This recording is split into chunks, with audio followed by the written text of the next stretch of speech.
Ever wondered where anxiety really comes from? Join me today as we do a deep dive and uncover the roots of anxiety, learn how to nurture a sense of calm inside yourself and a peaceful feeling of well-being. And I'm going to give you an effective, immediately tip that you can use right away. Okay, so in case you didn't know, I'm Rebecca Weiner McGregor, and I am the Anxiety Eraser, and welcome to another episode of Effective Immediately, the show where we talk mindset, healthy emotions, abundance, leadership, and I give you a mindset shift that you can use effective immediately. Okay, so this topic is very near and dear to my heart, and today we're talking about the roots and the causes of anxiety. Now, we're going to take it kind of easy because I know a lot of the people that tune into this are already dealing with anxiety. So I always want to say to you, this is an opportunity for you to collect some data, to pay attention to how you're feeling, not an opportunity for you to judge yourself for anything that you learn about yourself today. Okay? So be very loving with yourself. I'll remind you as we go along as well. Now, this topic has two pieces, okay? Because anxiety is one of the most common mental health issues in the world. Anxiety disorders affect almost 20% of the population. That's pretty huge. So if you're dealing with it, I say that so that you know that you are not alone.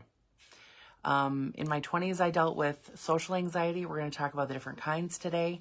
And I want you to know that the way that it was showing up for me was that I was hiding from my life. I was irritated and frustrated, and I was hiding in a bad relationship and hiding from the world. I wasn't interacting socially. I was just in a state of avoidance. And hypnosis was the thing that helped me get out of it, which is why you hear me being so passionate, shouting from the rooftops, ways to help people heal it and move forward from it. Okay, so today let's talk about how anxiety might be showing up in your world, maybe with you or maybe a loved one, so you can understand them a little better, okay? All right, so anxiety itself is an intense, excessive, persistent worry. Okay, now there are perfectly normal, and I'm actually going to refrain from using normal and abnormal. I'm going to use appropriate and inappropriate. And I really want you to pay attention to this for yourself, okay? There are perfectly appropriate times for you to feel anxiety. When you have a narrow miss of a car accident, when you're getting ready for a big move or a new job or a huge change in your life. You're thinking about starting a big step in your relationship. You're getting married or you're ending a relationship. These are huge life changes, job changes. All of these things can produce levels of anxiety. And in these experiences, these situations, anxiety would be perfectly appropriate, because you're going through some major acute stress, right? Okay, so when does anxiety become inappropriate? Inappropriate anxiety is when the worry and the stress becomes all-consuming. It becomes excessive. It's a feeling in your body that you're waking up with. You're going to sleep with it. It's waking you during the night. You're working and it's popping into your mind. You're feeling it in your body. And very often, the feelings that will come along with anxiety are heat, heaviness, tight chest, heart racing, excessive sweating. It can be feelings of being really tired a lot. It could be feeling like you can't quite catch your breath. These are kind of the basic ones that I hear about most of the time. Okay, it can escalate into a panic attack. It can escalate into just a really powerful moment where it feels like the walls are closing in on you and there's no way out but to like scream. These are some of the things that my clients have described to me.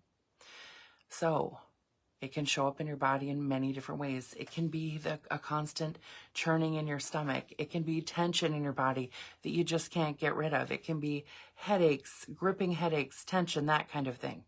Okay, so I just described a whole bunch of stuff, so we're going to give yourself a few deep breaths. Make your breaths just a little bit longer on the exhale, because I don't want you to bring them into your body. I want you just to notice.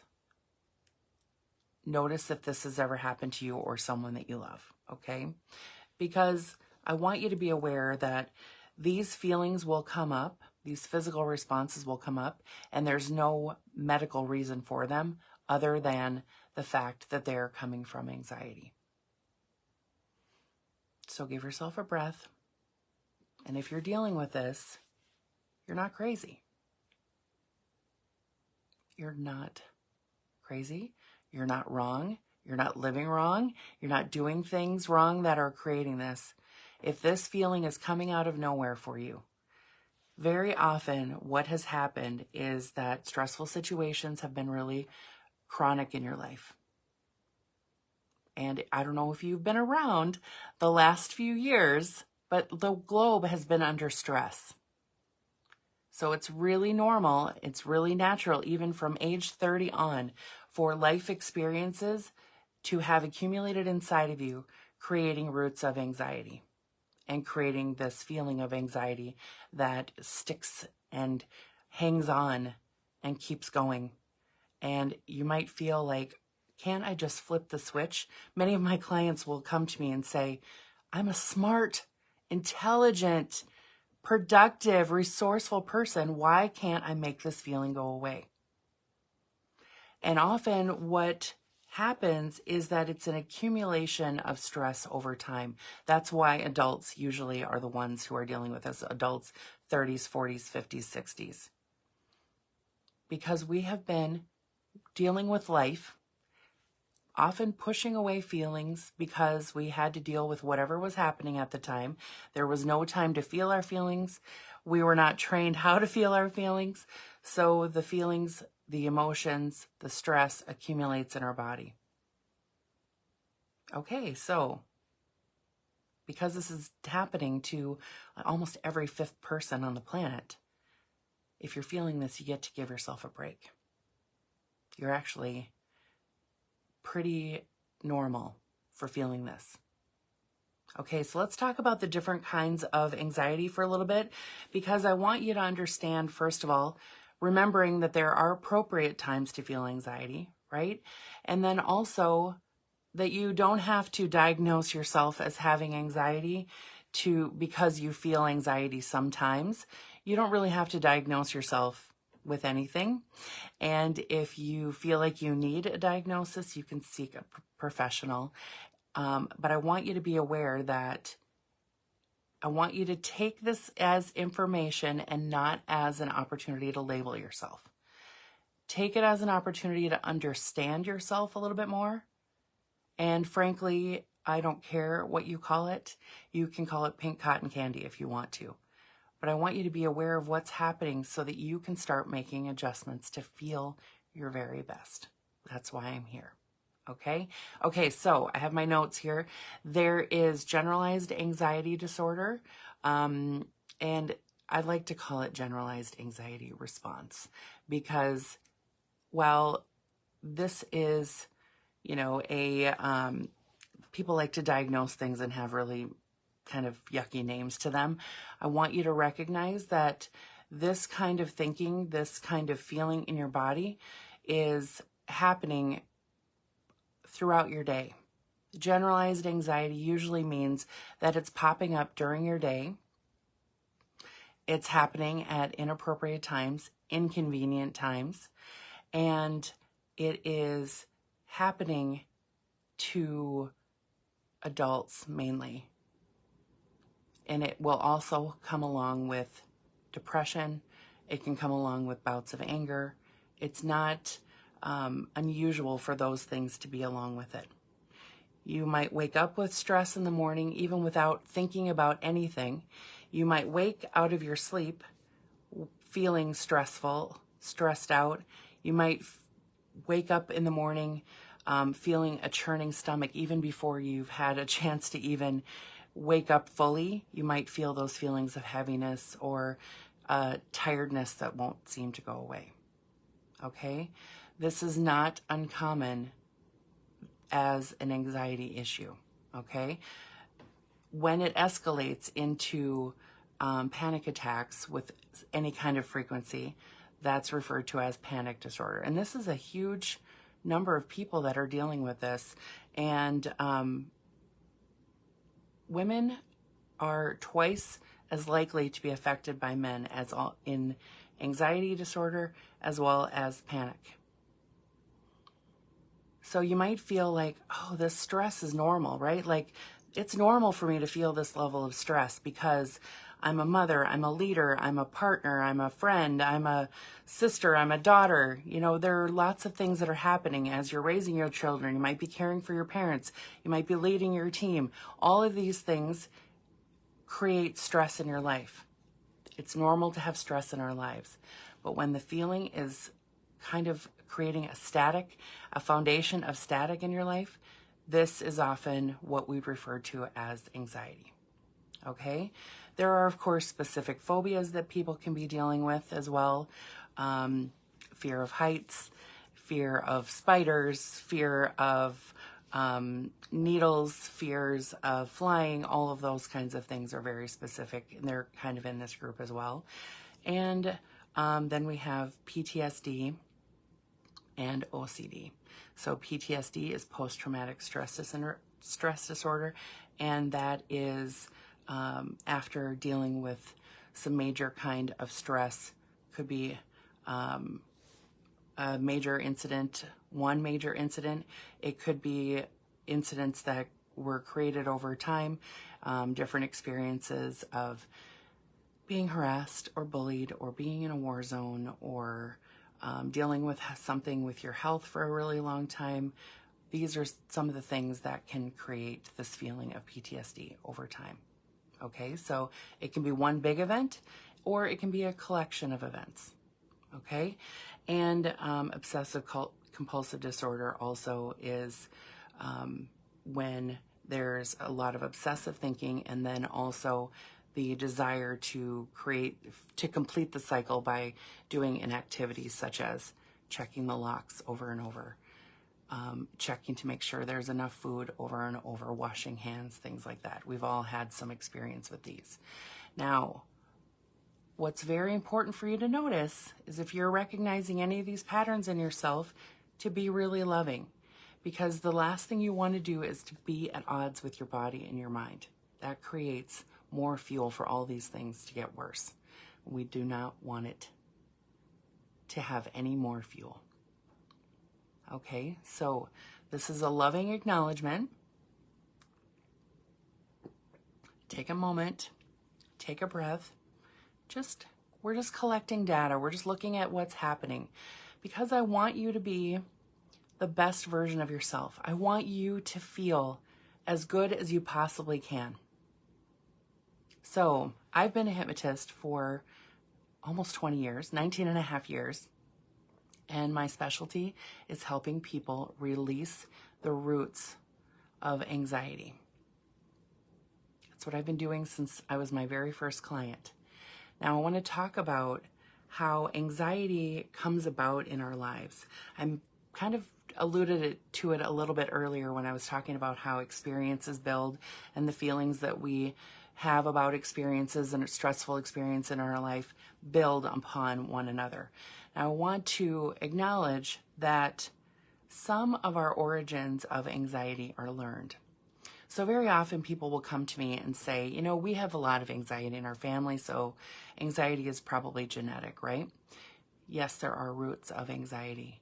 And what I've learned over these almost 20 years of helping people with release the roots of anxiety is that many of us are learning behaviors from people that we love.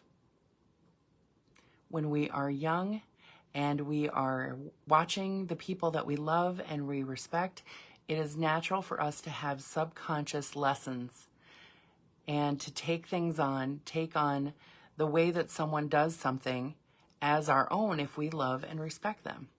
So, for example, the way that one of your parents maybe dealt with anxiety or stressful situations was to have a certain feeling. Maybe they would talk about how tense they felt, or they would talk about how frustrated they are, or you would just see them kind of shut down a little bit. Because we pay attention to those things, right? We notice it as adults, and we very much are aware of it as children. So very young children can start to subconsciously, unconsciously notice how their parents, how their caregivers are responding in certain situations. And the parent or the caregiver or the loved one is teaching them a lesson unintentionally, and the child receives that lesson unintentionally. So nobody's at fault here, okay? I'm not wanting to create any fault, just understanding. Because so often we think, oh, anxiety, yeah, my parents have it, my uncle has it, my grandpa had it, my dad has it, whatever, that you may think there's nothing you can do because it's genetic. And what I want you to know is that any learned behaviors we can unlearn and relearn. So what's really powerful to know is that very often we will be in a situation with someone we love, because we learn all sorts of things just by modeling everybody else, right? We learn how to use a fork or use chopsticks, or how to blow our nose, or how to find our toes by having someone model it for us. So it's very natural for us to see someone in our lives, experience a feeling, and we just notice what's happening with them. We notice how they're responding. We notice the energy shift. And this is all happening unconsciously. And we think, okay, well, that's how so-and-so feels in this situation. That's how they responded. I love and I care about them and I respect them. And this must be the way that I do it. So this is the way that I'll do it. And a lesson is formed. It is that fast. Wow, it's really fast, right? And the more often this happens, and the stronger information that we get that this is the way it's done, every time it's reinforced over and over and over and over. So these things become a habit. The way that we learn to respond actually are habits. Okay, so here's what's interesting. The habits that we learn from other people, the ways that we learn how to respond in certain situations, are learned responses. But the things that we have anxiety about, the things that we have panic about, come from our own life experiences. And much of what happens that is created into anxiety is based on what we learn in our lives through our own experiences. So we learn how to respond very often from others, but what we're responding to is what's happening in our own world. So what's so powerful to know is that all of this anxiety, these stressful situations accumulate, and we start feeling anxiety often in our 30s, 40s, 50s, right? Especially women. And what's so powerful to know is that the roots of anxiety began when you were a small child, when I was a small child. My very first experiences, your very first experiences in life started to train us how to respond.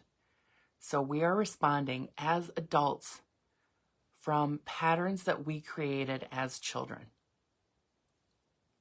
It's kind of mind-blowing, right? Because who wants to operate from patterns that we created as children when we had such a small vision of the way the world works? But the truth is that most of the patterns that we operate off of as adults were set in place before we were 8 years old. 8 years old. Maybe at times before we were 14 years old, but the vast majority of responses were set in place when we were young children. So we are in an experience, our physical body reacts, we might get racing heart, we might get a churning stomach, we might have pressure in our head because we don't understand what's happening and the thoughts are racing through our minds. And this is how we respond to stressful situations. So, a pattern is started. A reference file is started. A recipe card is started for how to respond in these experiences.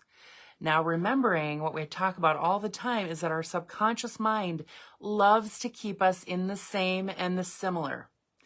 It's our spirit that wants to be different, wants to expand, wants to grow, wants to learn, wants to do new things, wants to leave a legacy, wants to make a ripple. All of those powerful things are what our spirit wants. But our subconscious mind wants us to stay small and in the similar and wants us to not change. So every time we are in an experience, our beautiful subconscious mind is looking for a reference of how we felt in the past. So every time that something happens, our brain will look to the past for a reference of how to respond.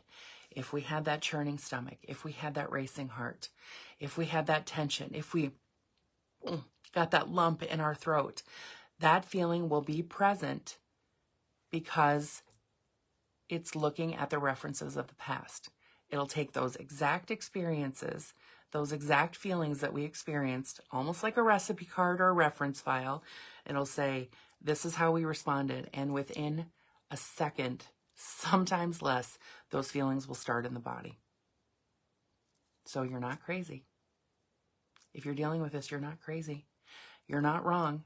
There are just roots of this in our past, and everyone has these. Everyone has them. It just doesn't always accumulate in the same way. But we all are operating off of the past. That's why sometimes you'll be in a situation and you might be frustrated or irritated, and you might even feel like you're having an immature response to what's happening because that response was created when you were a child. So now imagine the things in our lives that have happened that have created stress. Every single time one of those experiences happens, we're going back to these old reference files and we're using the same reference files over and over and over and over again. Imagine how deep the pathways, how strong the pathways are for those feelings to be created every single time. So, be loving with yourself. There is not anything wrong with the way that you have learned.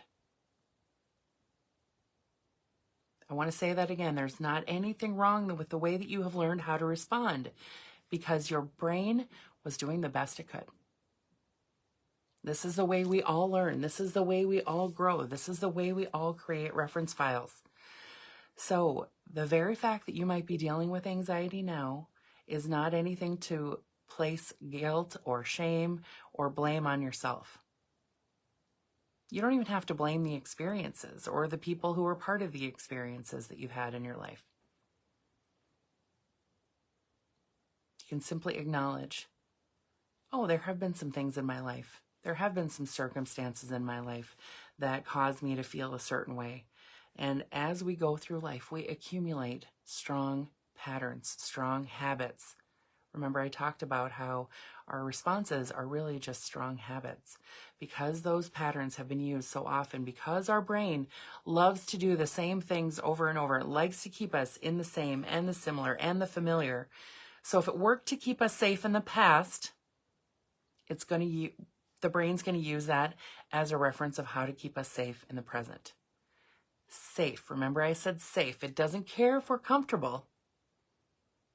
It's your spirit that wants happiness and joy and inner peace and all of those beautiful things. Your brain, your subconscious mind, is really just working to keep you safe.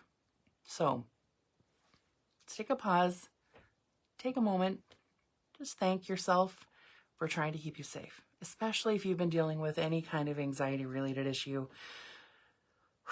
Just give yourself a break.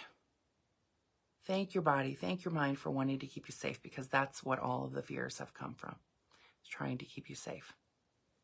Now, I want to share with you that there are ways of helping to manage these feelings that can be very helpful to help you manage or cope with these feelings.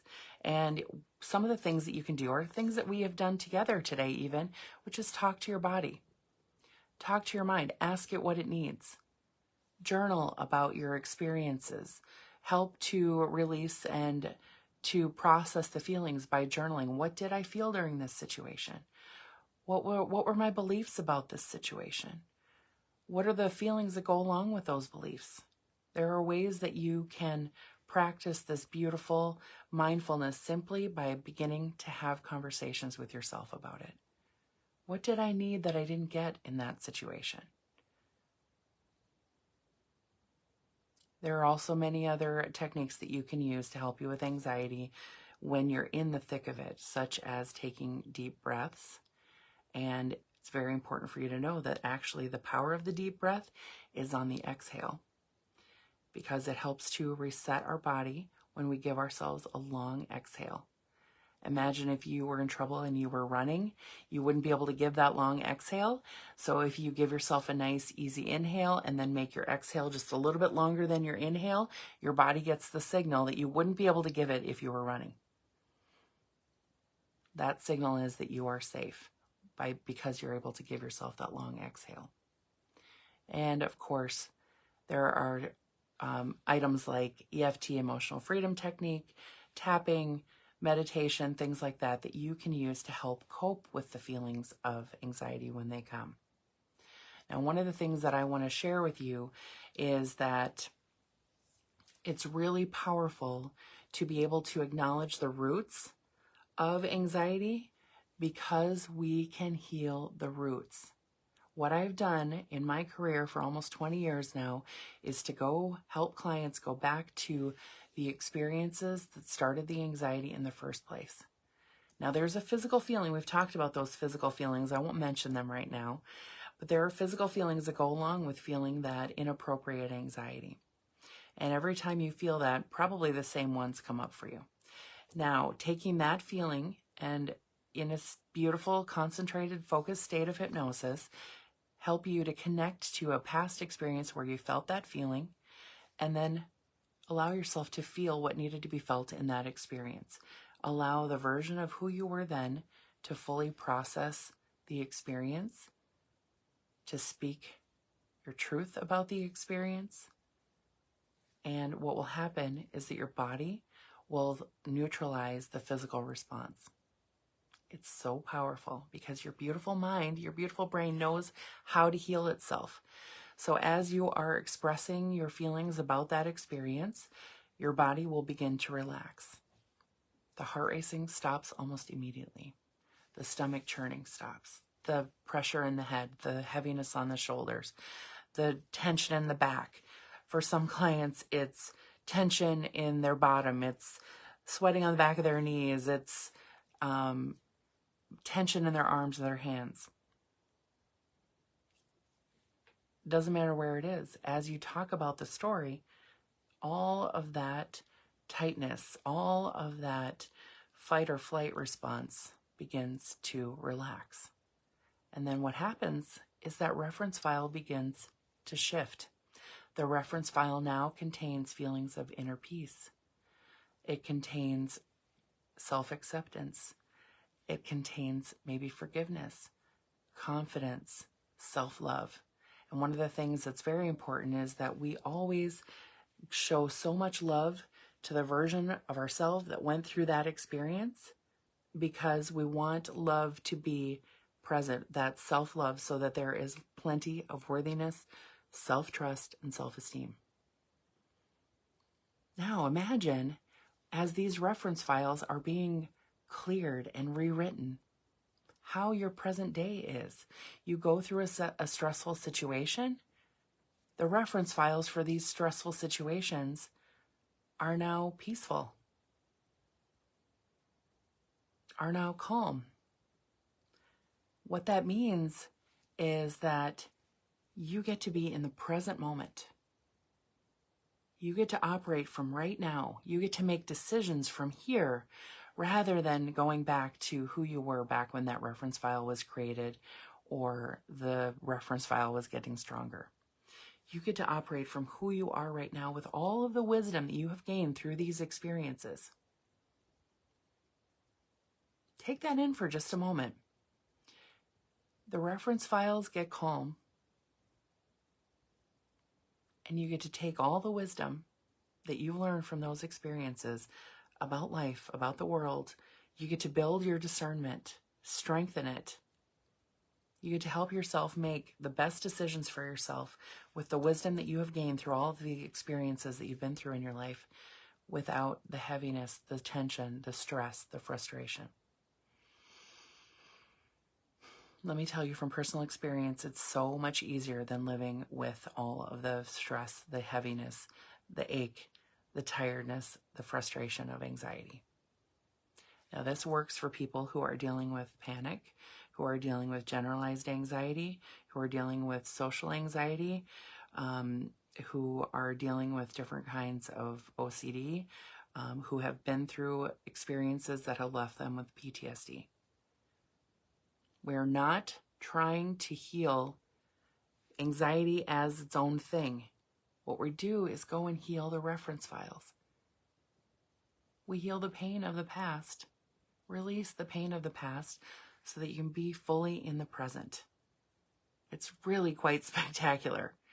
So, if you are in a state where you are ready to make changes, you are tired of the anxiety, it's taken enough of your thought, it's taken enough of your energy, it's taken enough of your life, then I'm your person.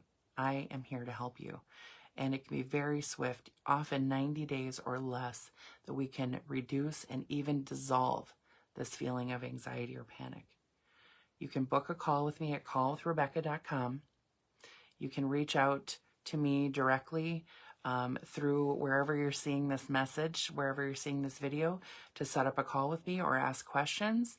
And you can just stalk me on the internet and look at all the websites and the interviews and things that I've done if you want to. They're all available on RebeccaWiener.com and healwithhypnosis.com.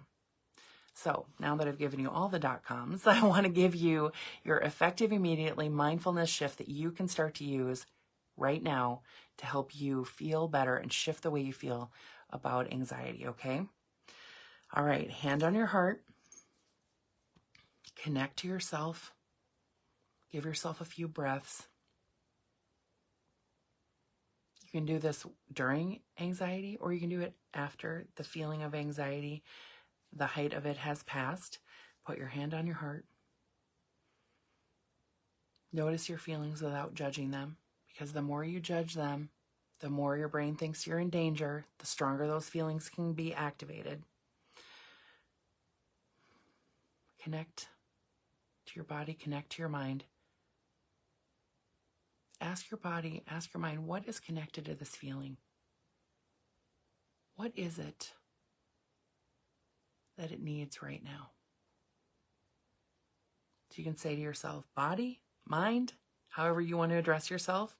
You can say to yourself, Rebecca, what do you need right now? And let your mind give you a signal. Give yourself, it might come as a signal. It might come as a picture. It might come as a sound. It might come as an odor.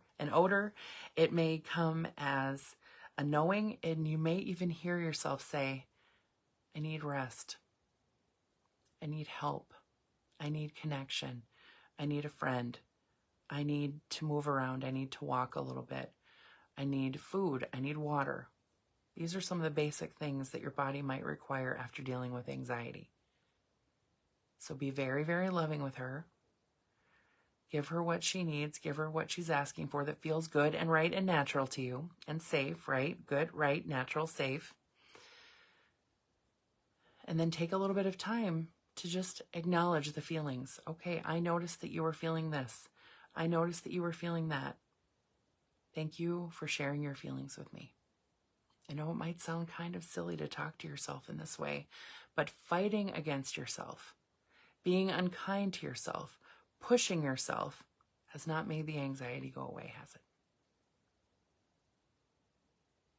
Believe me, I've tried all that stuff. I tried the harsh talk. I tried the just make it happen better. I tried the just wake up on Monday morning and it'll be better. Just force yourself to be better. I tried all of that stuff and it didn't work. What helped me was to get on my own side and then to ask for help, to get the help that I needed. So please reach out if I can help you. Please enjoy this new mindset shift, this new technique, this new conversation with yourself. Be very, very loving. Notice the things that you learned today without judgment. Be in touch if you're ready to make changes. And I'll see you next week for the next episode of Effective Immediately. Bye for now.